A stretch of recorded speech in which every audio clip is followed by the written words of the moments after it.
Amigas y amigos del Portal del Villega, bienvenidos a otra jornada de los sábados culturales. Como les anuncié ayer, para los que vieron el programa, voy a tratar ahora a dos autores muy olvidados, aunque en su momento fueron bastante famosos. Incluso uno de ellos ganó el Premio Nobel de Literatura. El sábado pasado hablamos de dos autores que fueron... Uno de ellos levemente famoso por un tiempo y luego totalmente olvidado. El otro respetable, importante en el mundo académico, pero no así probablemente en el mundo lego, como llaman los académicos. Y luego los dos bastante olvidados. En este caso, los dos autores están completamente olvidados hoy en día. Dudo que haya mucha gente que lea a Anatole France y mucha gente que lea a Lin Yutang.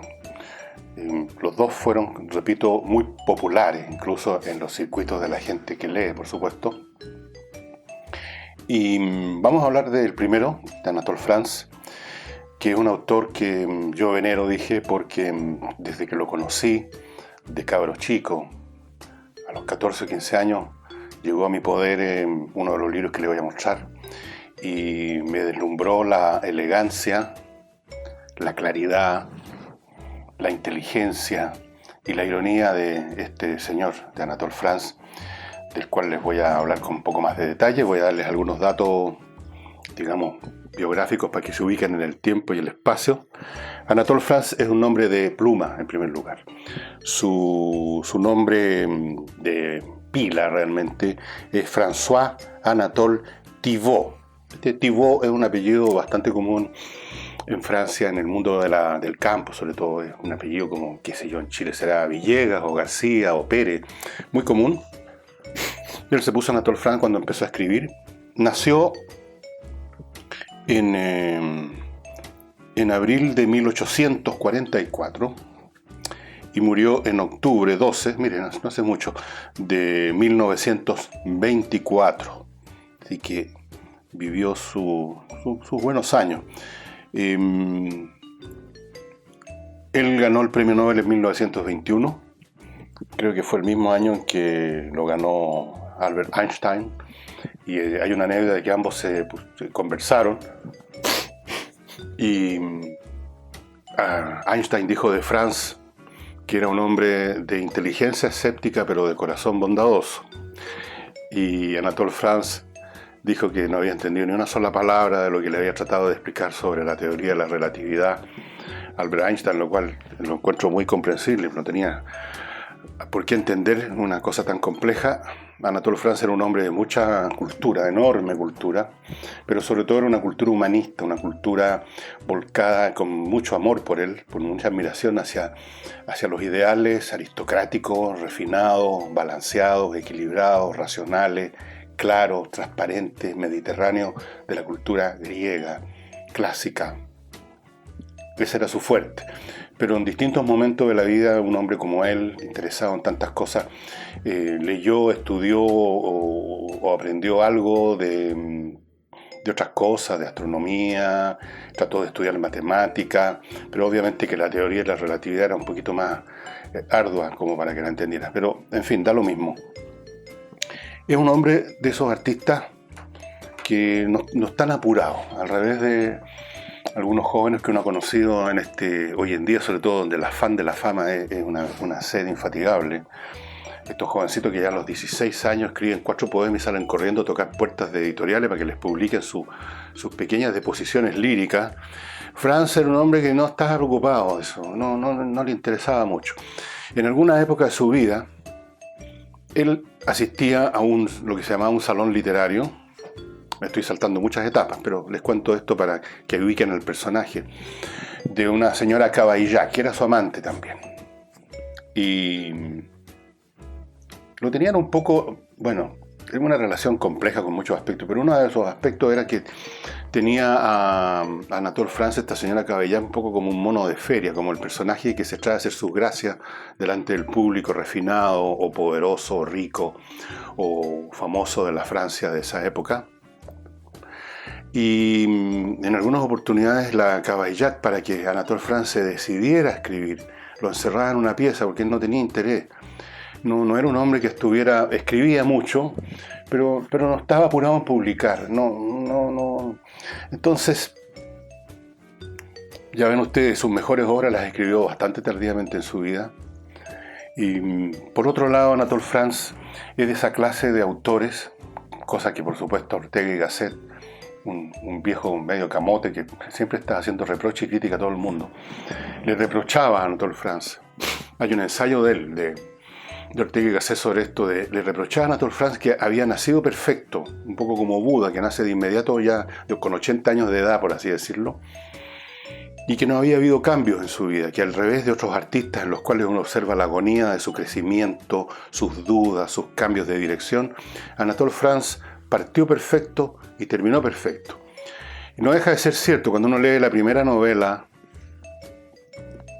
de Anatole France, que se llama El crimen de un académico, y lee lo último que escribió, que es un libro de memorias levemente disfrazado, un libro precioso, uno observa la misma prosa, la misma claridad cegadora de mediodía de su intelecto, de una inteligencia abrumadora, el mismo talento, el mismo humor.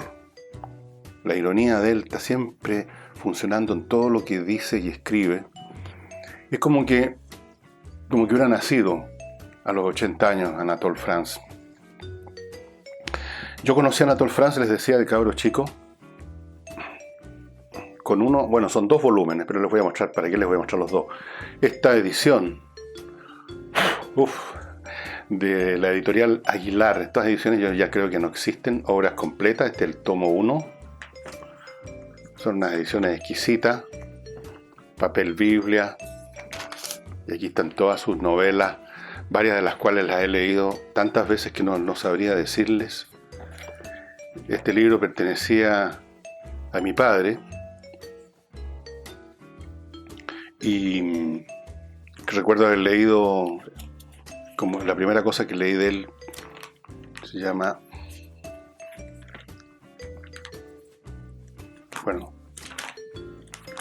está lo mismo, ¿cuál fue la primera?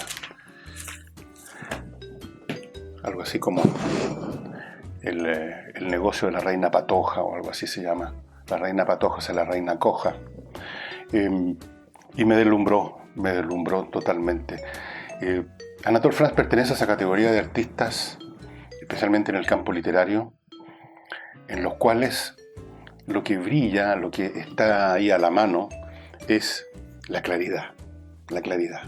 O sea, el pensamiento cartesiano puro, el pensamiento racional del cual se jactan un poco los franceses, al contrario de la literatura y la filosofía alemana, de la cual los franceses se ríen un poco, que mora y se mueve en la oscuridad, en las tinieblas, en las cosas que no se sabe exactamente bien qué significan, de lo cual se reía el propio Arthur Schopenhauer, creo que se los mencioné, que miraba muy a huevo a los alemanes.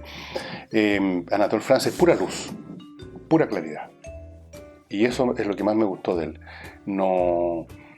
Para él, y eso yo lo considero una verdad absoluta, la inteligencia no tiene que ver con una cosa difícil de entender, algo así como la letra de los médicos cuando hacen una receta. La claridad es la claridad, la inteligencia es claridad, es la luz que revela, no lo que oscurece, no lo que parece insinuar que hay algo tan complicado que uno se tiene que mover en las sombras. No, la luz de la inteligencia ilumina, punto. Fuera de eso, naturalmente, no es pura claridad, porque también puede ser claro un reporte de la Contraloría General de la República. Hay mucha elegancia en su estilo. Yo lo leí esta es una de las mejores traducciones que existen. Las traducciones de Luis Ruiz Contreras, es muy famosa por su claridad. Fíjense que esta edición es de 1946. Y afortunadamente, el francés y el castellano, como idiomas romances que son, derivados del latín, no tienen estructuras muy distintas, de forma tal que las traducciones son bastante más aceptables o menos traidoras que una traducción de idiomas que tienen otras raíces, como el inglés, o para qué hablar del alemán. Eso ya es otro mundo, el alemán. Entonces yo quedé deslumbrado con eso. Y les voy a mencionar ahora algunas de las obras más notorias, y les voy a contar en qué consiste. Por ejemplo, el humor de Anatole France está manifiesto en un libro que se llama La isla de los pingüinos. En la isla de los pingüinos hay un monje que en algún momento del pasado, pongamos en la Edad Media, se sube a una roca que flota y lo lleva a una isla, pero está ciego este viejo. Es un monje que está muy chuñusco, muy ciego, y en esa isla lo único que hay es un montón de pingüinos. Y cree que son personas y los bautiza. Entonces, después de eso, en el capítulo siguiente, hay una reunión en el cielo. Están los arcángeles, está, qué sé yo, los santos, está Dios también presidiendo, y hay una discusión muy seria, muy seria acerca de si el sacramento mismo de la comunión del bautizo es suficiente para que sean tratados como seres que son capaces de condenarse o salvarse, o eso depende de la naturaleza del que recibe el sacramento. Y hay una discusión muy seria, muy académica, que debe ser una especie de parodia a las discusiones que tienen los académicos. Y finalmente, la historia de la isla de los pingüinos en el fondo es la historia de Francia. Pero en el humor de Anatole France, hay, como ocurre con muchas personas con humor, una base de amargura muy fuerte, porque, claro, la conducta humana no es precisamente esplendorosa, ¿no, verdad? Alguien dijo hoy que la historia humana era una historia de crímenes, miserias y locuras, y más o menos suele ser eso, con algunos destellos de luz y producidos por una mínima parte de la humanidad, que son sus creadores científicos y artísticos, y el resto nos dedicamos somos los cafiches de esas personas creadoras, y nos dedicamos a luchar unos contra otros, ¿no? Competir por banalidades. Reina la mala leche, reinan las traiciones, reina la ambición, la codicia, la indiferencia, el odio, los resentimientos. Así está hecha la historia humana, si no sería lo que es una historia de crímenes, miseria y locura. Y Anatole France tenía esto muy claro. Por eso cuando estalló la Primera Guerra Mundial, el hombre quedó hundido en la amargura más grande, porque vio como una civilización que parecía luminosa, como era la época de la Belle Époque, se derrumbaba. Y su humor, como el de humor de tantos humoristas, aunque él no era humorista, aclaremos, había humor en su, pero era mucho más que un humorista. El humor a veces es una manera de sublimar la amargura. Si ustedes observan algunos, incluso algunos los voy a mencionar, pero hay un par de humoristas chilenos que yo considero que son realmente humoristas, propiamente no simplemente contadores de chistes, en que a medida que se hacen más viejos, en que ya han hecho su carrera, en que ya pierden, por así decirlo, las ganas y la paciencia para seguir haciendo cosas divertidas, se empieza a notar más y más en su rutina la amargura, todavía disfrazada de cosa cómica, pero en el fondo de crítica cada vez más ácida. En Anatole France este humor, esta ironía tiene que ver con las miserias humanas, y en el caso de La isla de los pingüinos muy notorio. Él trata sobre todo con mucho detenimiento en su Isla de los Pingüinos el famoso caso que conmovió toda Francia de el juicio falso que se hizo contra un oficial judío del ejército francés, al cual se acusó falsamente de haber vendido secretos a Alemania. Y ese caso conmovió a Francia, dividió a los franceses entre los a favores de este oficial judío que se llamaba Dreyfus y los que estaban en contra. El país se dividió como no se había dividido desde la Revolución Francesa, y se vieron cosas terribles, y Anatole France en su Isla de los Pingüinos aparece todo eso. Otro libro donde está la amargura de France apenas escondida detrás de, no sé si en este caso del humor, pero de su elegancia, de su mirada compasiva, se llama Los dioses tienen sed, que está ambientada en la época de la Revolución Francesa, especialmente en la época del terror, cuando las cabezas rodaban, pero por docenas, en los canastos todos los días. Y bueno, pero tiene muchas novelas, escribió muchísimo, escribió críticas literarias. Él decía que el crítico literario es una persona que habla de sí mismo a propósito del autor que está hablando, porque en definitiva eso es lo que hace un crítico. Escribió pequeños ensayos, escribió de todo, escribió en abundancia. ¿Para qué les voy a nombrar todas las obras de él? En todas ellas está siempre ese elemento que le reprochaba Ortega y Gasset de la perfección estilística. El estilo de Franz es perfecto, simplemente. O sea, su manejo del idioma es perfecto, y yo lo pude constatar, recién lo estoy constatando, digamos, en su idioma original, porque alguien, un señor, a principios de este año, cuando estaba todavía trabajando en aquel lugar innombrable, me mandó de regalo, falta un tomo aquí, 4 tomos, esto,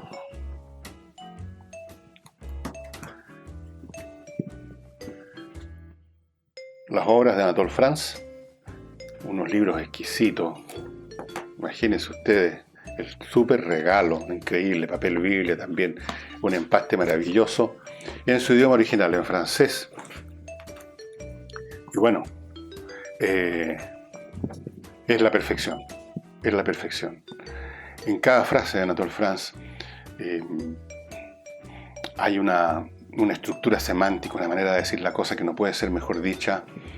En cada frase hay muchos planos, además, que están contenidos como comprimidos, como sipiados para un computador. El elemento de inteligencia, el elemento de claridad, el elemento de humor, todo en una sola frase, que de repente apenas se nota, es tenue. Es un hombre, además, que en sus novelas uno nota que la trama no tiene ninguna importancia, casi no pasa nada en sus novelas. Sus novelas son un pretexto para que los personajes principales conversen unos con otros, como por ejemplo en esta discusión del cielo, acerca de si los pingüinos había que tratarlos como seres, como cristianos que podían condenarse o salvarse. Siempre están apareciendo instancias en que los personajes, que no hacen mucho, no hay mucha acción, conversan sobre un tema, y ahí aparece, por decir, el pensamiento de Anatole France sobre una multitud de tópicos que eran los propios de la Francia de su época, de su larga historia. A él le tocó ver la guerra franco-prusiana, le tocó ver, imagínense, toda la historia, la revuelta, la conflictiva historia de Francia, política del siglo XIX. Y están todos los tópicos, y sobre todo dice algo en extremo inteligente. Hay algunas cosas que no las voy a olvidar nunca. Por ejemplo, no lo voy a decir como lo dice él, ni siquiera tendría tiempo para buscarlo aquí, en qué parte está dicha, se me da el día en eso. Pero todos sabemos, y siempre se ha dicho en nuestro país, que la gente pobre es más generosa que los ricos, que a los ricos les cuesta más soltar una chaucha, ¿no es así? Y la psicología de eso la dice Anatole France, uno de sus personajes, a propósito de ese tema. Dice una cosa que es cierta, dice que a un rico le cuesta más gastar una unidad, pongamos que sea una luca, de su plata, porque destruye una entidad más grandiosa. No sé si me entienden. O sea, no es lo mismo sacar un ladrillo de una pirca que sacar un ladrillo del Taj Mahal. Como que uno está dañando, al sacar esa unidad, está dañando una configuración más majestuosa. O sea, funciona la lógica al revés. Hay otra frase respecto, habla mucho sobre las guerras y los instintos militares y lo que significa todo eso. En alguna parte define al hombre como un mono con mosquete, o sea, un mono con un rifle. Eso es lo que es el hombre. En otro lugar define la táctica como el arte de desplegar las tropas de tal manera que no puedan huir. Está repleto, y ustedes pueden encontrar en Google millones de frases, epigramas, ingeniosidades de Anatole France, se van a divertir. Y como les digo, ganó el Premio Nobel de Literatura al día siguiente que lo enterraron a Anatole France, que fue un funeral que asistió todo París, que fue prácticamente un funeral de Estado, era un hombre muy famoso. Pero al día siguiente ya la escuela de literatos de los jóvenes, que siempre están inquietos y molestos si hay algún viejo que está puesto por encima de ellos, como que les está tapando la botella, como que les está obstaculizando el camino a su propia gloria, a sus pequeñas ambiciones personales. Al día siguiente de su muerte sacaron un artículo a página completa que se llamaba algo así como Un cadáver, y trataban a Anatole France de la peor manera posible, porque les voy a decir que no existen odios peores, resentimientos más furibundos, vendetas más salvajes que las que se ven en el mundo literario. Porque cada autor se considera Dios, se considera el creador del mundo. Entonces, no puede aceptar que existan otros dioses, pues. El Dios tiene que ser por definición uno. Entonces, esto que exista otro señor que escribe y otro señor que escribe y que a lo mejor lo leen incluso, a lo mejor lo felicitan, lo critican bien, es insoportable. Y antes de continuar con el próximo autor, entre paréntesis, a los amantes de una literatura inteligente, clara, elegante y con ironía, busquen a Anatole France. Yo creo que lo pueden encontrar en librerías de segunda mano, en castellano, librerías de segunda mano que yo recomiendo. Bueno, hay como 2 o 3 en la calle Mercedes, se llama, Monjitas, ahí donde está el Teatro Delictus. No sé si los santiaguinos se acuerdan de eso, donde estaba antes el Instituto Chileno Francés de Cultura también. Creo que esa calle se llama Merced, ¿no? Ahí hay 2 o 3, una se llama El Quijote, creo, una librería de viejo, ahí pueden encontrar. Hay otras librerías de viejo, un montón, en un pasaje que está en Providencia, casi llegando desde arriba hacia abajo a las Torres Tajamar. Hay una galería comercial con un montón de librerías de viejo y seguro que van a encontrar, quizás incluso esta edición maravillosa, Aguilar, del año 46. Y antes de seguir, esto no lo toqué ayer, así que lo toco hoy día, les quiero recordar lo del vino personalizado. He sabido que bastante gente ya está contactándose con vino personalizado para fabricar, por así decirlo, para tener su propia viña con su nombre, con su diseño, o para regalarle a alguien, y sobre todo, yo creo, para probar este vino que es realmente exquisito. Esto se los puedo asegurar, o sea, pongo mi firma en eso. Y generalmente no hago publicidad los días sábados, pero se me pasó, parece ayer hacerla, así que les cuento ahora. Este vino ustedes lo pueden encargar en cualquier número de unidades, desde una botella hasta las que quieran. Va a llegar al lugar que ustedes señalen, a su domicilio, por ejemplo, con un costo adicional muy accesible, la botella misma muy accesible.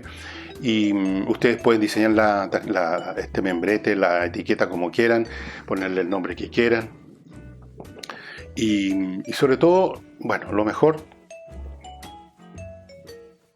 es el vino mismo. Este es un blend del año 2015. O sea, está en su prime. Este es un vino que está en su prime. Así que ya saben, estimados amigas y amigos, amantes del vino tinto y que les gusta de vez en cuando probar un buen vino, un vino distinto al que usan habitualmente.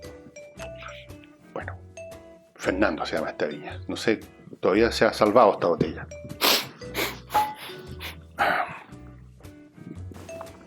El otro autor que vale la pena, que también fue muy famoso, y me acuerdo que mi madre y todas las señoras y señores de los años 50, 60, y por eso que yo lo conocí, leían a Lin Yutang. Lin Yutang es un tipo con una carrera bien interesante. Nadie se acuerda de él ahora, yo creo. Lin Yutang nació en 1895 en China, es chino, y murió en 1976 a los 80 años, claro, en Hong Kong. Era un escritor chino, traductor, lingüista, filósofo, inventor, un montón de cosas. Estudió en Occidente, tuvo una vida muy variada. En algún momento no solo hizo clases de literatura inglesa, no solo descubrió la literatura occidental, hizo clases de eso en China en algún momento, sino que redescubrió y revitalizó, para horror de muchos intelectuales de los años 30 que estaban siendo todos revolucionarios, por supuesto. Él redescubrió y revalorizó lo que hace ahora China, la cultura china tradicional, Confucio, Lao Tse, etc. Y si ustedes están interesados a propósito de eso, en la filosofía, por ejemplo, china y la filosofía de la India, filosofías orientales sumamente interesantes, él escribió 2 libros, uno dedicado a una de ellas, el otro a la otra. Sabiduría hindú se llama uno, sabiduría china se llama el otro. Pero un libro que estaba más de moda en esos años en que mi madre tenía su gran biblioteca, que fue la que me inició en la lectura, el libro que se leía, no en la edición que les voy a mostrar, es este. La importancia de vivir.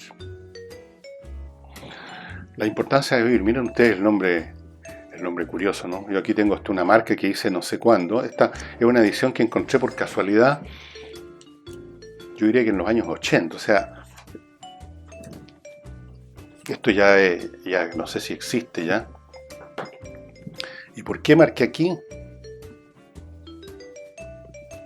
Porque dice una reflexión interesante, dice: la filosofía en el sentido occidental parece eminentemente ociosa a los chinos, en su preocupación por la lógica, que se ocupa del método de llegar al conocimiento, y por la epistemología, que plantea la cuestión de la posibilidad del conocimiento. Esta filosofía occidental ha olvidado tratar del conocimiento de la vida misma. Eso es una insensatez tan grande y una frivolidad de la misma especie que la de hacer el amor y la corte sin llegar a la producción de hijos, digamos, al acto, digamos así.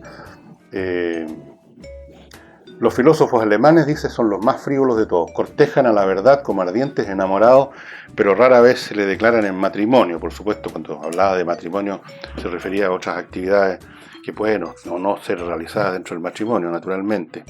Pero era un hombre muy refinado. Es un libro súper entretenido donde se pasa por el análisis de muchos puntos de vista de filósofos chinos. Se habla de cosas realmente de repente que uno, del goce de la vida. Por ejemplo, hay un capítulo que se llama El goce de la vida y habla, como de la cosa más seria del mundo, de tenderse en la cama. Y así es. Dice: sorprende ver cuán pocas personas tienen conciencia de la importancia del arte de tenderse en la cama, aunque en realidad, a mi juicio, las 9/10 partes de los descubrimientos más importantes del mundo, tanto científicos como filosóficos, son realizados cuando el hombre de ciencia o el filósofo se haya acostado en su cama a las 2 o a las 5 de la mañana. Y así sucesivamente. Y habla de montones de cosas así mínimas, podríamos decir, que hacen de la vida lo que es realmente una sumatoria infinita de pequeños actos y pequeñas cosas que normalmente uno pasa por alto esperando siempre, curiosamente esperando siempre una especie de gran acontecimiento, algo importante o maravilloso que va a pasar mañana, algo que está ocurriendo en la otra esquina, y dejamos de lado las cosas que están ocurriendo ahora. Todos somos pecadores en eso. Yo tengo una casa con jardines bastante grandes y hay días que me doy cuenta que han pasado semanas y no he disfrutado de mi propio jardín, lo he regado, pero pensando en otra cosa. No me paraba a mirar una flor, un árbol, a respirar el aroma, cosas que están a mi alcance, y algún día voy a estar agonizando y ya no voy a poder moverme quizás, y voy a echar de menos las muchas veces que dejé de hacer ese acto tan sencillo de sentarme en el jardín, dejar que los perros se me abalancen, tomarme ahí una cerveza sin hacer absolutamente nada, sin pensar en nada. Lin Yutang es un hombre que en cierto sentido estuvo a contracorriente de su época, porque ya en los años 30, como ustedes saben, bueno, ya hacía rato que en China se había iniciado un movimiento, bueno, de luego se había acabado el imperio, en 1911 se inicia la República de China, después vienen las guerras políticas entre los marxistas, digamos, o no sé qué nombre darle, los comunistas, el Partido Comunista Chino, el Partido Nacionalista. Estaba muy desgarrada China. La discusión, el tema que importaba a los intelectuales era la revolución, los cambios, ponerse a la altura de Occidente.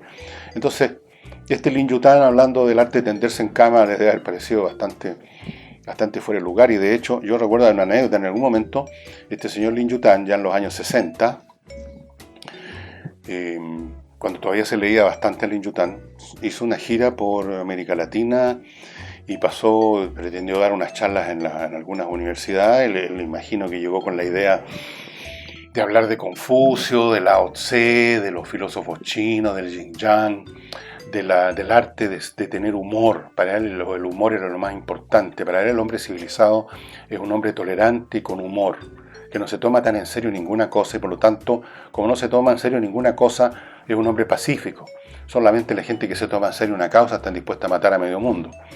E igual a una universidad, no me acuerdo si fue en Brasil, en Perú, dónde, y poco menos que lo sacaron a patada en el poto a este chino que venía a hablar del arte de tenderse en cama o de cómo estar sentado tomando un té mirando por la ventana, en circunstancias que todos los jóvenes estudiantes en los años 60 eran todos revolucionarios. el tema ahí era el antiimperialismo, el tema era la revolución cubana, el tema era el socialismo, esos eran los temas, la sociedad comunista, el hombre nuevo, leían las solapas de los libros de Carlos Marx y de otros ensayistas, leían Althusser sin entender ni una palabra, porque ni el propio Althusser entendió lo que escribía. Ese era el tipo de intelectuales que yo los vi, pues yo estaba en la universidad en esos años. Era una intelectualidad bien al peo, perdonen la expresión, porque era la intelectualidad de andar trayendo en el sobaco un montón de libros que no se han leído. Es una costumbre que todavía sigue en boga, digamos, entre los supuestos intelectuales jóvenes de esos sectores. Una apariencia, ¿no?, de pensamiento profundo, pero que en el fondo es un ojear hacia la pasada un libros que son bastante oscuros. Ahí esto de la claridad de Anatole France no corre, ahí es la oscuridad pura. Entonces el Lin Yutang no tenía nada que ver con ese mundo, el Lin Yutang no tenía nada que ver con ese talante agresivo, fanático, luchador, activista. Todos iban a ser agentes de los procesos revolucionarios. Todos tenían un póster en sus piezas del Che Guevara con la boina, ese que está con los ojos en blanco mirando el firmamento. Imagínense este señor tranquilo, este chinito chiquitito con sus anteojos, hablando de que la vida, los momentos agradables de la vida de repente consisten en echarse en la cama, o de repente en alguna parte habla de que qué placer, porque hace una lista de grandes placeres. Qué placer, dice, de repente sentir un mosco que hace tiempo que está zumbando y que nos molesta y que no lo podemos ubicar, y finalmente liquidarlo. Imagínense el papelón que hizo Lin Yutang hablando ese tipo de cosas en las universidades llenas de estos energúmenos revolucionarios. Yo quisiera encontrar en alguna parte, aquí está el índice, para que se vean ustedes los temas que trata este hombre y se peguen el alcachofazo. Dice, bueno, habla de los puntos de vista de la humanidad, el punto de vista cristiano, el punto de vista griego, el punto de vista chino, de la dignidad humana, de la juguetona curiosidad, de los sueños, del sentido del humor, de ser díscolo e incalculable, la doctrina del individuo. ¿Quién puede gozar mejor la vida? Y aquí están las doctrinas de varios filósofos chinos: Chuang-Tzu, Mencio, Lao Tse, Tse-Tse, Yao Yuanin. Después habla del festín de la vida, el problema de la felicidad humana es sensorial. Los 33 momentos felices de Qin, y ahí están cosas como esta del mosco.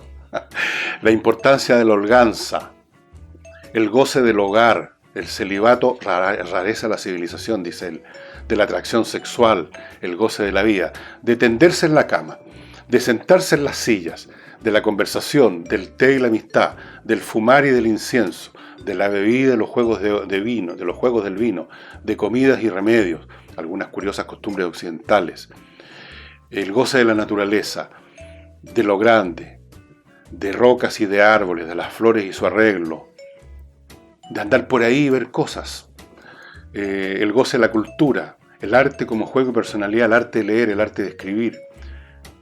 Bueno, es un libro muy exquisito, muy grato. Uno se ríe, se sonríe todo el rato que lo está leyendo, se pone como en esa sintonía profundamente civilizada y refinada.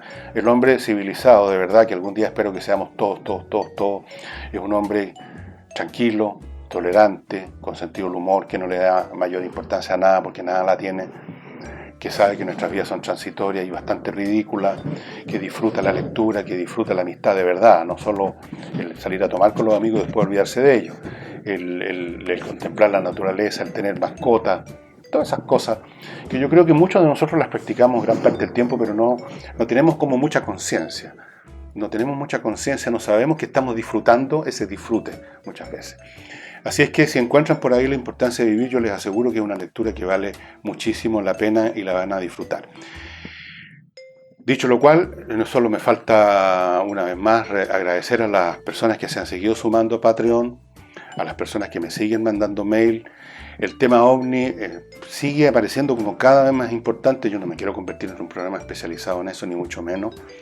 Y estamos viendo manera de poder meter en el programa, en algún pedazo de la pantalla, los videos que tengo, que no es que los tenga yo, que sean un secreto, que me llegaron a mí por canales desconocidos, que me los trajo un plato volador a mi casa. No, Son cosas que yo sé que son las más notorias, más interesantes, porque he estado siguiendo este tema hace tiempo y sé no perderme en la enorme cantidad de cosas que hay en Internet. Entonces puedo escoger algunas realmente interesantes. Y vamos a tratar el tema con más frecuencia, pero no me voy a especializar en eso, ni voy a dedicar un día especial de la semana a eso, ni nada, porque por las razones que di ayer. Porque sería un poquito repetitivo y porque hay otras cosas interesantes que tratar también. Muy pronto esta noche, ayer en la noche me parece que salió, ya debiera estar, bueno, da lo mismo cuando sale porque las cosas siguen estando en el sitio, el Villega, la conversación que sostuve con este señor que trata del tema del calentamiento global, y muy pronto voy a hacer otra conversación con un geólogo, un hombre que fue uno de los más altos ejecutivos de una empresa minera chilena extranjera, quiero decir en Chile, para que hablemos del tema de los fenómenos del supervolcán de Yellowstone, que tiene muy preocupado a la comunidad científica norteamericana. Y eso sería todo. Muchas gracias. Pasen un muy